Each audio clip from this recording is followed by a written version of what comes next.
Around 70% of people live together before marriage, and they come across with the excuses of why they're doing it, and it's not okay. Couples think by moving in together, they're making a commitment to their future, but actually it's more like putting a toe in the water when you're trying to swim. Well, Jim, everybody starts with that. No, everybody doesn't start with that. If you want a good marriage, you want to do it in a proper way that God has instituted. You know what I find people do? They make up their mind and they try to get God to co-sign on their decisions. And that's what I'm saying about dating or courting or getting married. It's not having your mind already made up and then looking for signs for God to co-sign on your decision. It's more about asking God, what decision should I be making?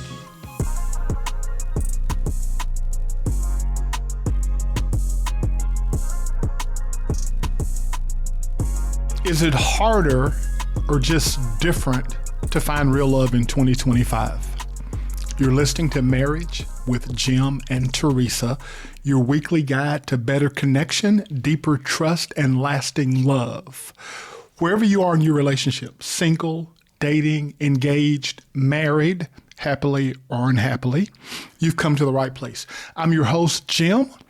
And this is my co-host, my wife of the last 40 years, the mother of our 4 children, Teresa, the therapist.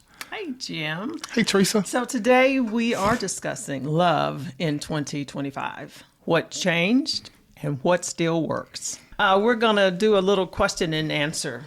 So question number 1, Jim. When we got married in 1985, we actually met through your cousin and my friend.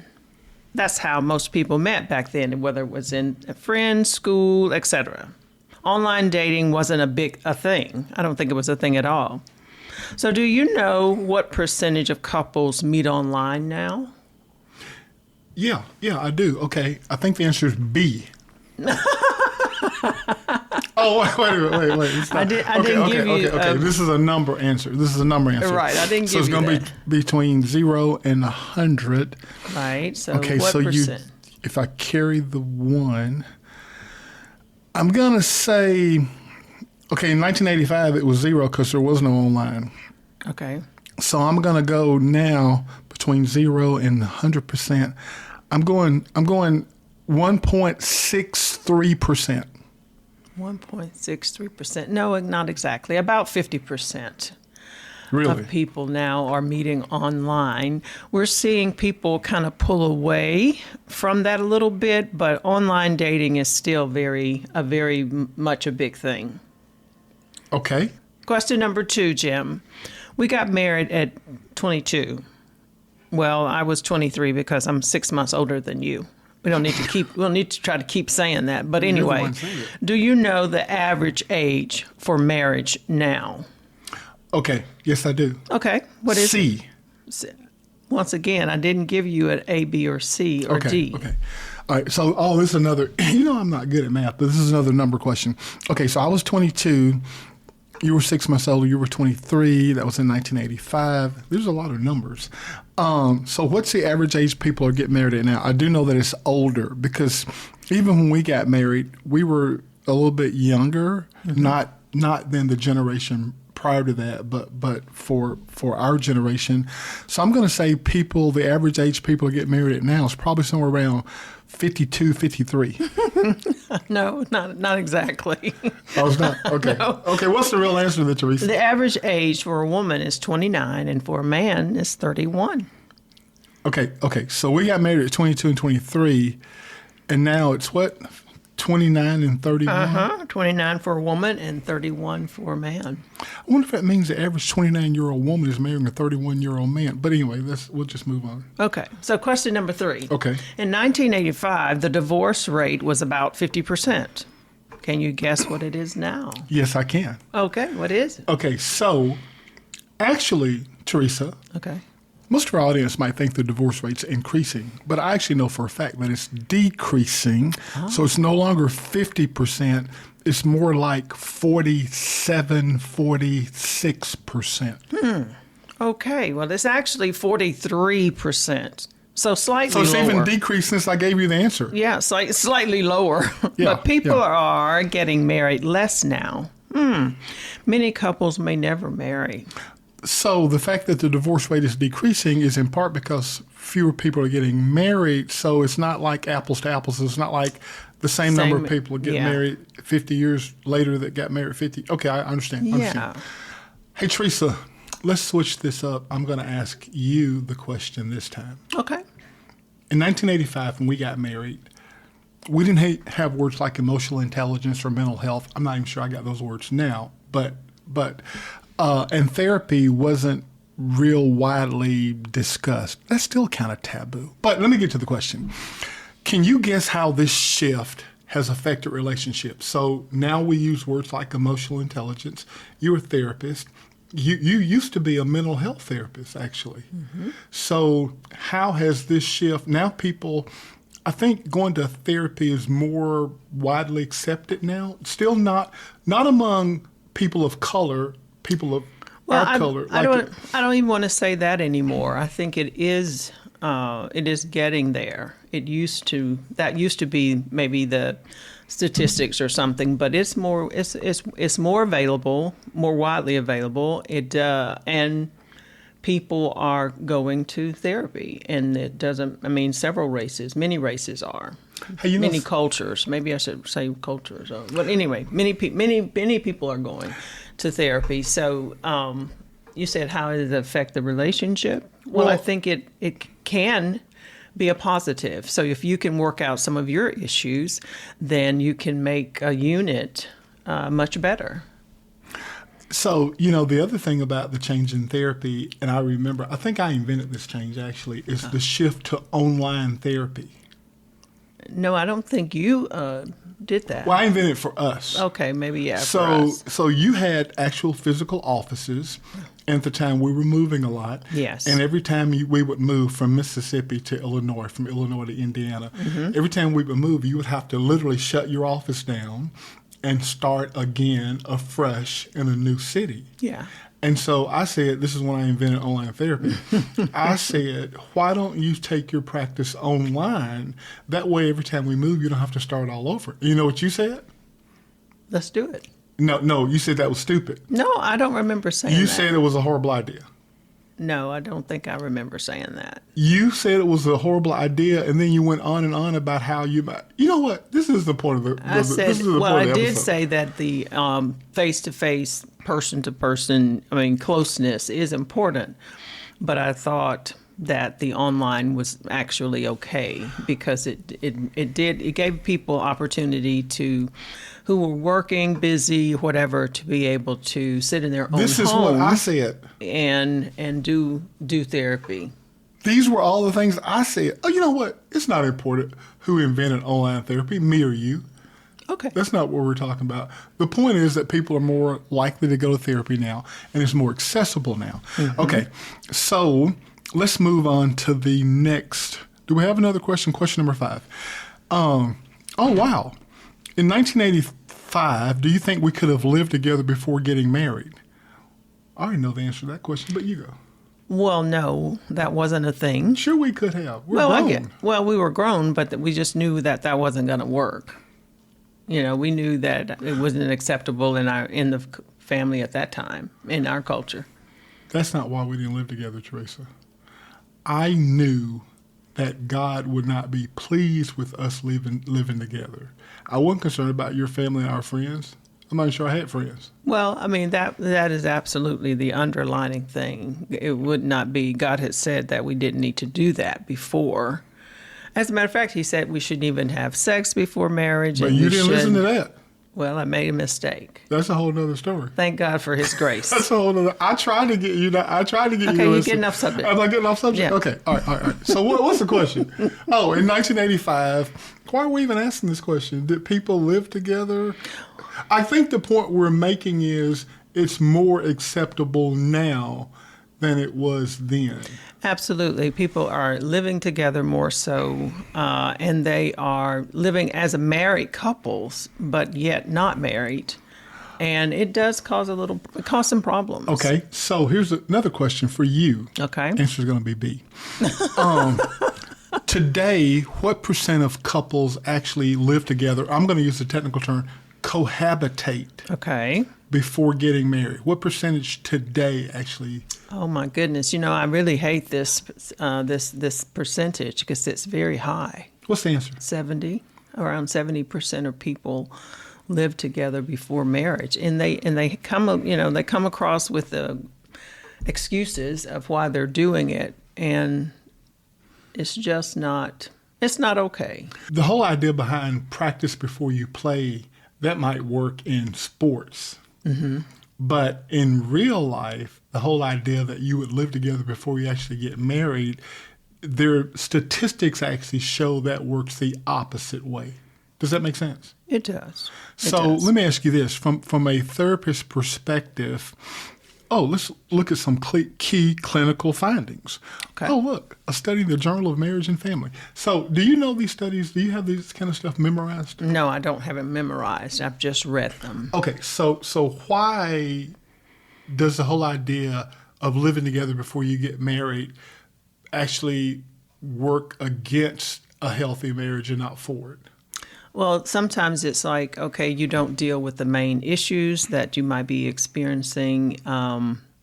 For instance, you might say, well, I don't have to put up with this for long, or I don't, having this conflict is not a big deal because I can just leave.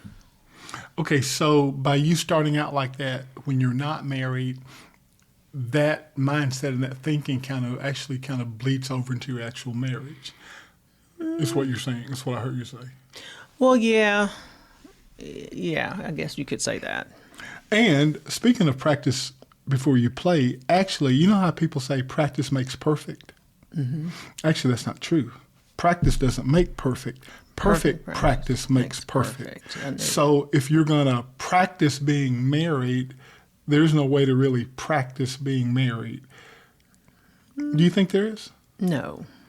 So, I mean... It's really not a good idea. And a lot of people come across, they'll say, well, financially, we need to deal with, it's better for us financially. We're saving our money so that we can get married and have a place or whatever. But, that's kind of a cop-out in the sense of we just want to do what we want to do. But... I get it. I get what they're saying, but if you want the real long term, I guess if you want a good marriage, or if you want marriage to last and deal with things in marriage, you want to do it in a proper way that God has instituted. He instituted marriage. It's not something that we came up with. Okay, so. Since we may have listeners who haven't come to the place that we've come to in our life where we have a personal relationship with Jesus, let's talk about the cohabitation paradox. Okay. I'm actually reading a book right now called The Paradox Effect. I can't remember the author. I'm just starting it. Mm-hmm. But I find it interesting. The whole idea behind a paradox is really that's an interesting thing to me. But people think cohabitation is a test run, but the research says otherwise. This is not about judging anyone's path. Right. It's about giving people the truth so they can build relationships. So you've already talked about, while people say it is a test run, we've already talked about practice before you play. Mm-hmm. Now, I want to bring in, you're a clinician, right? Mm-hmm. Whereas I'm just a guy sitting here. Okay. So as a clinician, let's talk about the clinical findings. This is not God is pleased or not pleased. This is not the Bible. Mm-hmm. This is just science. Yeah. I mean, now by the way, faith and reason, science and science and the Bible are not at odds. Exactly. They don't have to be at odds. Exactly. So let's talk from a clinical perspective. Mm-hmm. What's wrong with cohabitation? Okay. So, I mean, with my findings and also with the, let's just say, the Journal of Marriage and Family.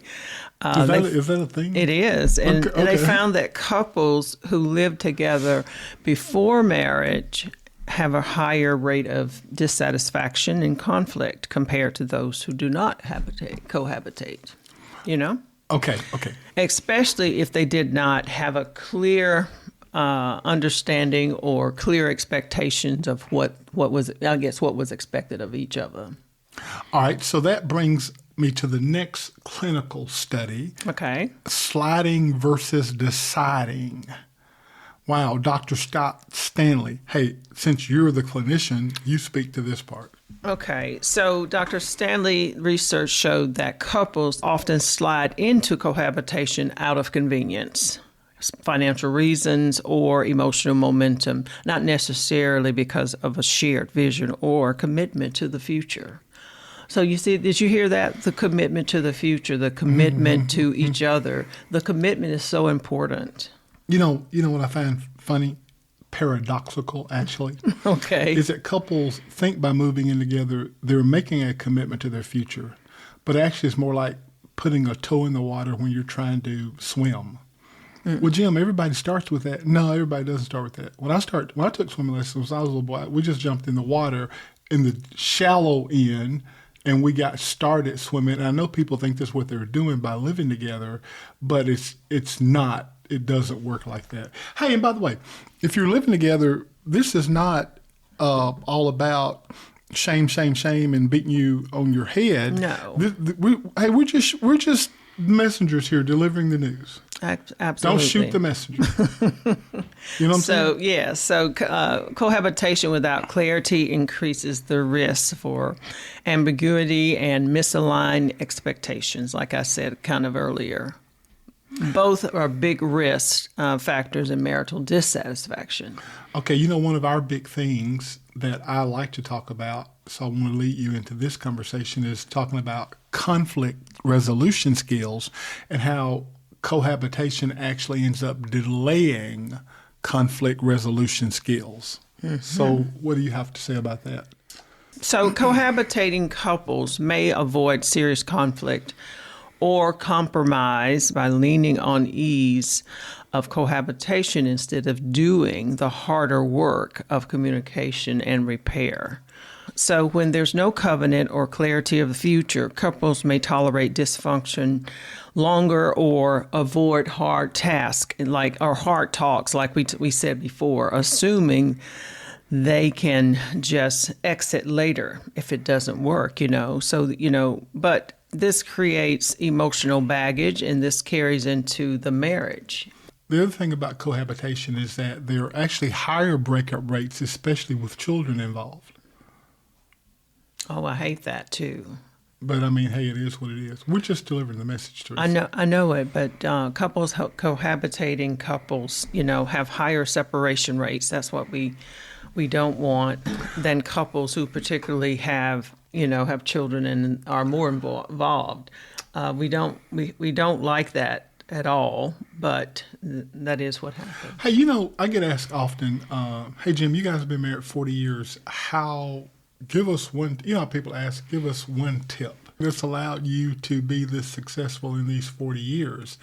And it reminds me of what you were just speaking to about cohabitation and having the whole idea that you can leave whenever you want to leave.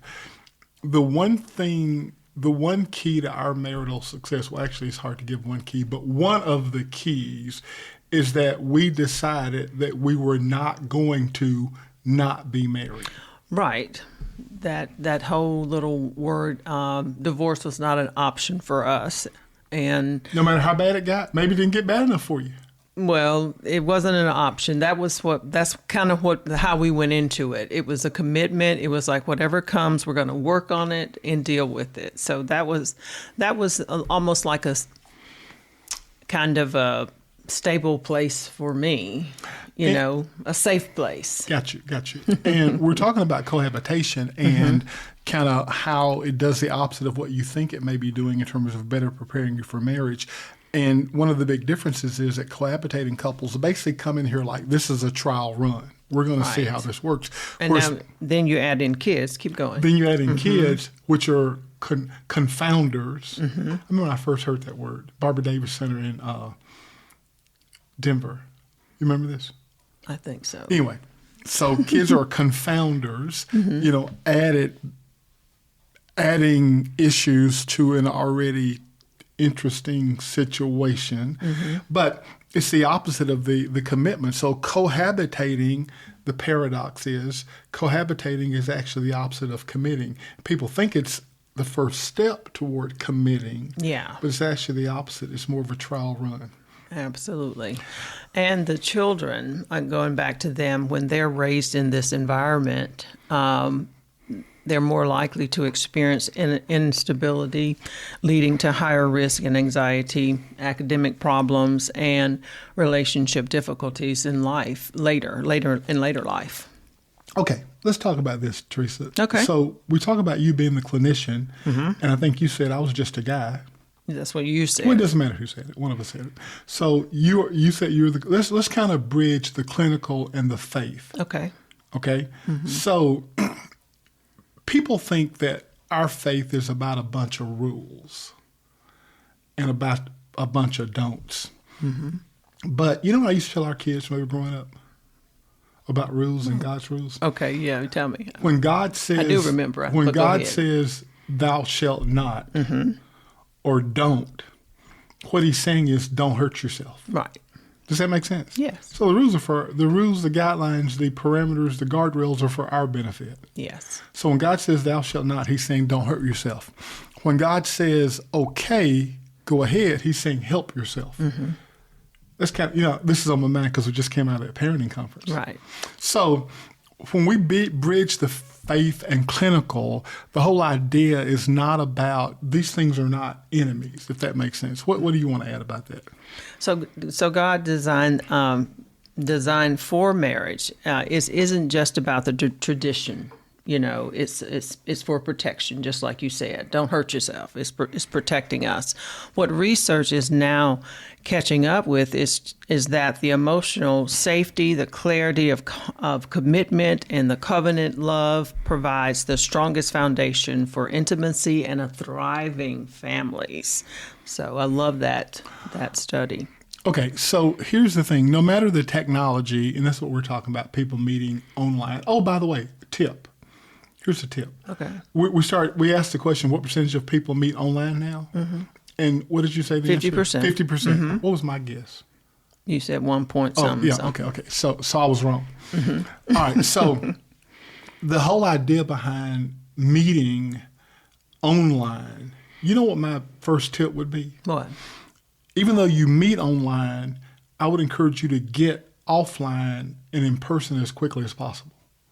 Okay, what do you mean? Okay, so what I mean is you and I meet on a dating app. We meet on Tinder. We meet on You probably won't meet on Tinder. Well, we don't know where we may meet. Well, I'm just saying, I know more about Tinder. Well, Okay. So we meet online. Okay. The idea would be as quickly as possible in a safe, protected space for you and I to meet in person. Yes. So do you have advice? How long should we engage in an online conversation before we get in person? That's a good question. I really don't have any, statistics about that or anything. But it shouldn't be. Okay. I would think you would want to, maybe after meeting a month or so, that you would want to meet in person. The point is there needs to be a very defined, you don't want to continue a virtual, not in-person relationship for months and months and months and months. No. Why? Because people can pretend better online. Yes. Now, people tend to pretend anyway. That's one of my pet peeves about dating, by the way. Or we don't like to talk about dating. We like to talk about courting because it's more of an intentional. We did a whole Marriage in Motion episode in the car about that. We did. But the whole idea is that people are not intentional. Well, let me tell you an intentional story. Okay. So when I first met you, I've been praying for a wife, right? Okay. So it was obvious to me that God said, this is who you're going to marry. So when I first met you, the Lord spoke to my heart and said, this is the wife I have for you. But you know what I did, Teresa? Yeah, I know what you did. Yeah, exactly. I continued on like an investigative interview approach to make sure I didn't misunderstand God. You know what I find people do? They make up their mind and they try to get God to co-sign on their decisions. Hey, I think this is who I want to marry. It's kind of like when you and I moved to Bloomington. And before we moved, I told you we weren't moving. Right, you did. And you said to me, have you been praying about this? And And I said, yes, I have been praying about it. But after I thought about it, prompted by your question, I realized I was doing. You were doing this, what you were telling, you were telling God, this is what I want. Well, no. Come along the way. Well, here's what I was telling God. Come in. I ain't moving to Bloomington, Lord. But hey, what you think? That's what I was actually doing. But after you corrected me and, allowed me to see the mistakes I was making, then I started praying differently. Hey, Lord, I don't know what I should do. What do you think? And that's what I'm saying about dating or courting or getting married. It's not having your mind already made up and then looking for signs for God to co-sign on your decision. It's more about asking God, what decision should I be making? Absolutely. And having friends around you to maybe pray with you or pray for you in that situation. That's a whole nother story. Why would people get married when everybody around them is telling them, I don't think this is a good idea? I don't know, but I've seen it. Because they think they know. So clinically speaking, why do you think that's the case? Well, I mean, that's a long story because if they've been in a relationship for a long, long time and this person has now asked them to marry, even though it wasn't a good relationship. There's been many red flags, but they go ahead and do it because they desire to be married. Wow. Okay. Wow. That's a lot. That's a lot. So we've talked about some things that have changed generationally. Now we're moving into some things that have not changed. Yes. And you mentioned a couple of things. You said the need to be seen, the need to be heard and understood has not changed. And that's kind of a human thing, So you know what that makes me think about when I hear? What? When I hear those three things, I sum it up into one word. Communication is important. Communication is definitely key in a relationship. And that one of the best things you can do, and that hasn't changed, is to continue to communicate and communicate well and continue to learn about communication. So let's talk about that. Let's talk about that in a little bit greater detail. You remember when we were growing up, Saturday morning Westerns were a big thing. And part of what the enemy would attempt to do when the people were holed up in the fort, the first thing they would do? Yes, they cut the lines, communication lines. What? So the people couldn't communicate. Right. So we still have a real enemy, not like the pioneers. And I don't want to get into if the people were actually enemies, because you could argue that the people who came there and set up the forts were real enemies. But that's for another time. But that's for another time. That's for another time. So we actually have a real enemy now, Satan, who works to cut our communication lines as couples, as married couples, as people working toward becoming married couples. Absolutely. And communicating is difficult because men and women are so different. Right, and it's an effort. It's an intentional effort to communicate. And like you say, if you're elevated and you feel like, okay, we don't need to continue this, you can always come back and revisit it. But find a good place or a good time, have the right tone, like in our book. And be in the right place. Let's say we call it turf or whatever. But that is most important, is to continue, and that hasn't changed. That will always be, because that's a part of our relational, I'll say, creative part. Okay, so let's go a little bit deeper. If you happen to be one of the 2 or 3 people on earth who don't have copies of our book, we'll link to it in the show notes. Book, Marriage, What to Do Before and After You Say I Do. We have a whole chapter about communication, and we talk about you want to make sure it's the right time, you want to make sure you use the right tone, you want to make sure you're on the right turf, is it the right place. That's what you're kind of referring to. So we won't rehash the entire chapter, but I will pull out some things. You remember one of the things that we teach is love talk, LUV. And it's changed too. So, but we still want to encourage people to listen, to understand, and to validate. See what LUV, love. So we talked about this whole episode is how has love changed, LOVE, but now we're talking about communicating in terms of something that hasn't changed, and we're using LUV to remind you that basically these love tools have not changed. And even because of, even though I guess technology is there, it can be used because you are going to date or court.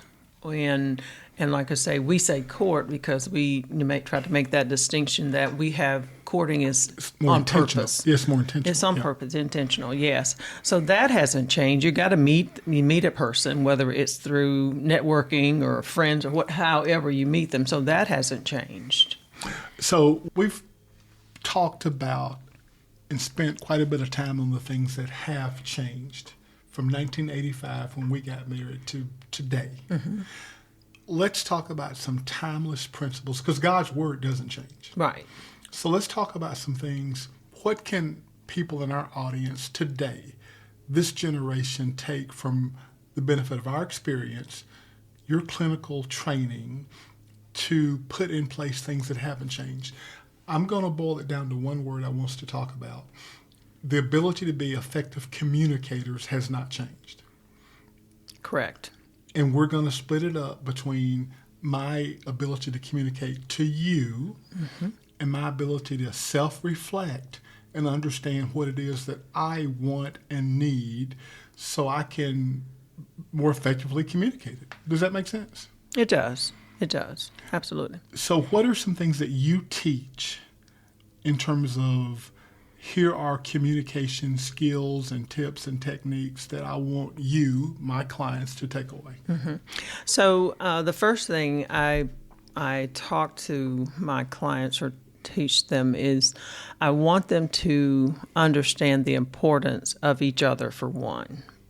Okay, and when I say that is that you have to want to communicate, right? You have to care enough about a person to say, I want to hear your point of view.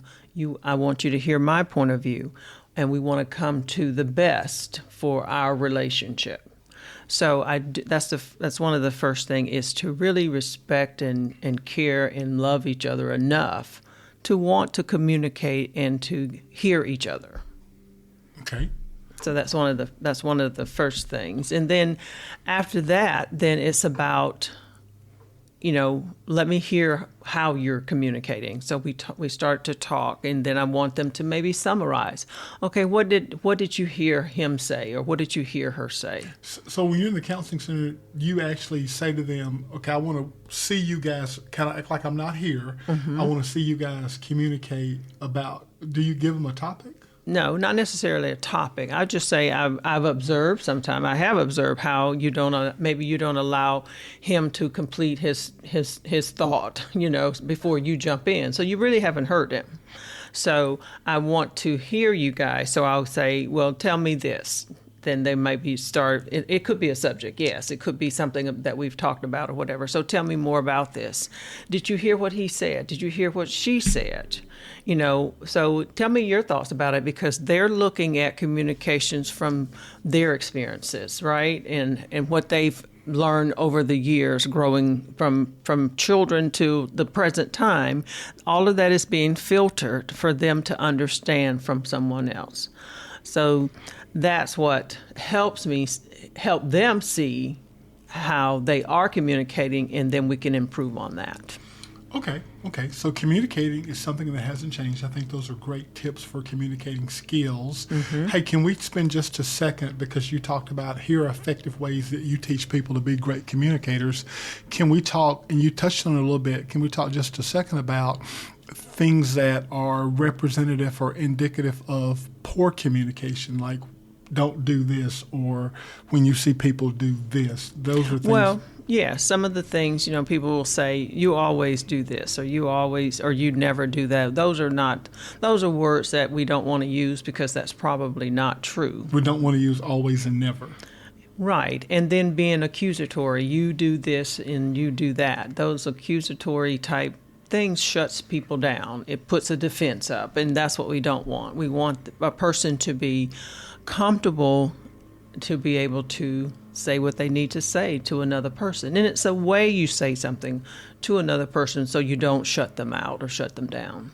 So one of the things we talk about in our book is when you're communicating, don't compare, mm-hmm. So don't talk about John did this, or my cousin did that, Or or my my mother, mother or my or father father. did that, right? Don't compare. Right. We talk about don't criticize, and that's Right. kind of what I heard you say. You don't want to start a sentence with you Right. because that puts me on the defensive. Mm-hmm. So don't use the words always and never. I heard you say that. I Those are did. things not to do. Yes. Anything else we're missing in terms of things that you don't want to do? We talked about, obviously, tone is important. Right. Because when you approach me with a raised voice, I'm basically not listening. That's most people. Yeah. That their defenses are up because they're in protective mode now. I need to protect myself. So you do need to come with a kinder disposition if you really want for me to hear you. Got you. So communication is one of the things that hasn't changed. Did we talk about a person's need to feel respected hasn't changed? Did we talk about that? Well, of course. That's definitely one thing. Everybody wants to be respected. Even a little child wants to be respected. Really? Yes. Okay. They do. Okay. Do we talk about the need for intimacy hasn't changed? And what does intimacy even mean? Well, it's a connection. Sometimes, there is a physical intimacy where there is a sexual act, and then there's another intimacy where we're just we're connecting. We don't necessarily have to be in the physical, sexual way.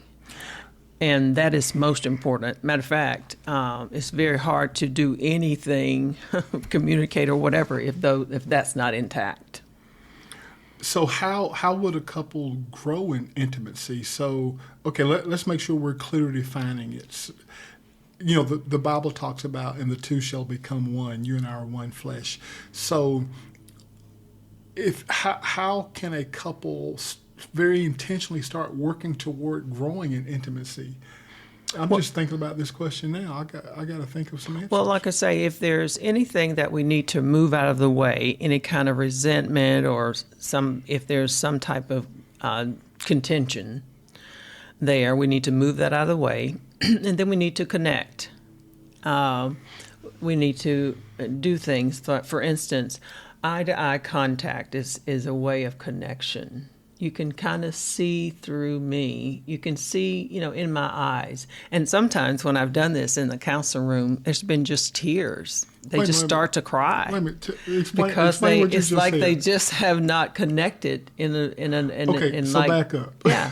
Sometimes in the counseling room, tell me what you do. I just ask them to do eye-to-eye contact. Don't take their eyes off of each other. Do eye-to-eye contact.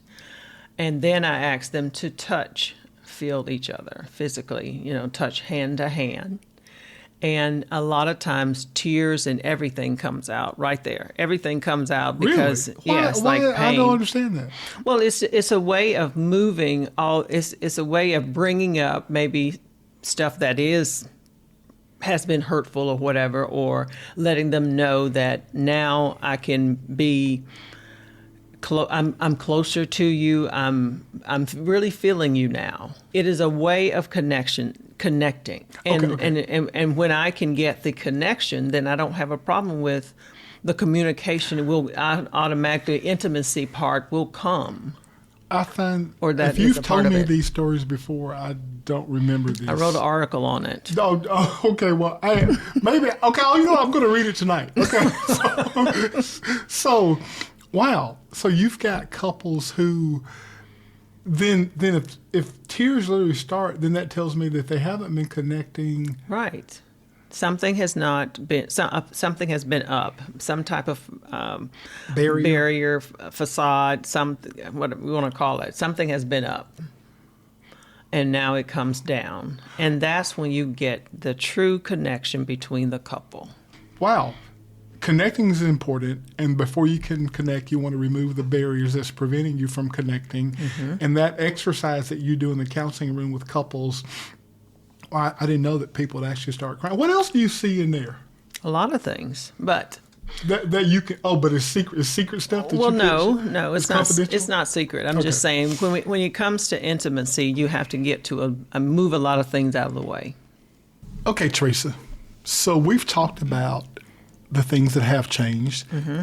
And then we want to summarize the things that we believe haven't changed. The need to be effective communicators, the need to self-reflect. We're going to put that under the communication heading. Right. The need to understand intimacy. Those stories that you told about in the counseling room, I find amazing. Communication, intimacy, and we talked about respect. Were those the three things that we talked about? I think so. I think that was I think it. those were the three things that we talked about. So let's go back. Let's summarize and close with this.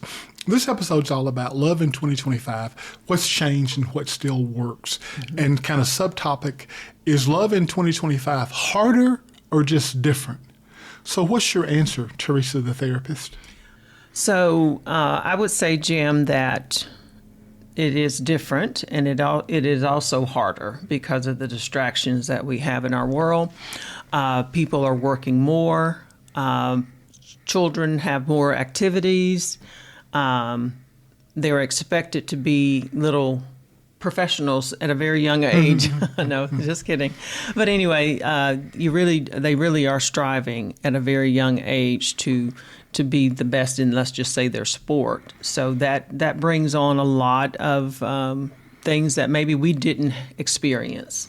Social media is also a big deal. That's why I say some of the distractions. So social media would be a distraction. And is social media bad? No. It just has to be monitored for a child. And even adults have to set boundaries with social media. So social media, the mental health issue, some of that can be hard. Okay, so Teresa, what we're going to try to do when we come before the audience every week is we're going to spend our time hashing out how do you cope, how do you deal with the differences, how do you recognize how life has changed, relationships have changed, but how do you also embrace those timeless principles? How do you build a solid foundation so no matter what century you're operating in, right, there's certain fundamentals that haven't changed? And that's what we're going to try to do every week is walk through that with you based on our 44-year relationship, 40 years of marriage, the 4 years that we spent courting before we got married, the things that we've learned, your training, clinical experience, all the things you went through to get the master's degree in marriage and family therapy. That's what we want this show to be about. We want it to be about our professional experiences and training as well as our just personal things that we can share. We're going to be extremely transparent here. Sometimes you say I'm overly transparent. Yes, sometimes. But we're going to be extremely transparent in order. So I'm going to sacrifice our own secrets to some extent. I'm going to tell you everything. But a lot of stuff. So you guys can be better husbands, fathers, husbands, wives, mothers, and fathers. Yes. And the other thing we want to do, we want to make sure that these conversations are relevant, right? So we want to hear from our listeners. What things would you like to see us discuss? I love to hear what's on your mind. You know, when we do conferences, we often ask the audience, okay, we want to make sure that the time that you have spent with us this weekend or today is time well spent. So what needs to happen when you leave here at the end of the day or the end of the weekend that you feel like this is time well spent? So I say the same thing to our audience.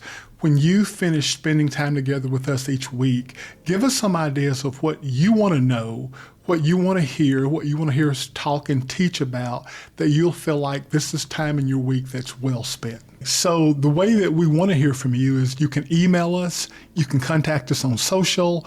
All of that information is going to be in the show notes because we need to hear from you to make sure the content that we're bringing you every week is content that is really helping. That's our main goal here. Absolutely. And that's our show. Before we go, if you've never said yes to Jesus or you need to start again, let this be your moment. Marriage works best with the divine designer at the center. We hope you've learned something that sparks an idea or starts a conversation. Please share this episode with a friend, subscribe to our podcast, and leave a review, and follow us on TikTok, YouTube, and Instagram at Marriage with Jim and Teresa to join the conversation. Thanks so much for spending time with us today. Let's continue changing the way the world does marriage together. See you next week. next week.